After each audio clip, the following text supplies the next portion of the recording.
যেটা আমরা চাই না সেটাই আমাদের সাথে সবসময় কেন হয় বলো তো? বিয়ের আগে লং ডিস্টেন্স রিলেশনশিপে থাকার জন্য বিয়ের পর আমার একটাই ডিমান্ড ছিল, আমাকে ছেড়ে যেন রিন্টু কোথাও বাইরে কাজে না যায়। বিয়ের পর যেদিন প্রথম শুনেছিলাম রাত্রিবেলায় ও বাড়িতে আসতে পারবে না, সেই দিন প্রচন্ড কেঁদেছিলাম।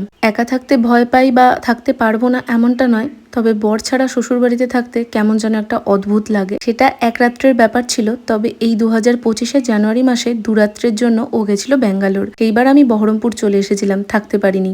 গতকাল রাত্রিবেলায় ও বাড়ি এসে জানালো একটা ইম্পর্টেন্ট কথা আছে। আমি শুধু ভগবানের কাছে একটা জিনিসই চাইছিলাম, যেন বাইরে যেতে হবে এটা না বলে। ঠিক তাই আবারও ওকে দুদিনের জন্য ব্যাঙ্গালোর যেতে হচ্ছে। এটা শোনার পর থেকে আমার মন ভীষণই খারাপ। না, এবার আর কান্নাকাটি করিনি, কারণ কেঁদেও আলটিমেটলি আমি ওকে আটকাতে পারবো না, আর এটার কোনো যুক্তিও হয় না। দুটো দিনের ব্যাপার, দেখতে দেখতেই কেটে যাবে। তবে মনকে কিছুতেই বোঝাতে পারছি না। আমিও দুদিনের জন্য বহরমপুর থেকে ঘুরে আসবো, কারণ ও না থাকলে এ বাড়িতে একা থাকার কথা ভাবতেও পারি না।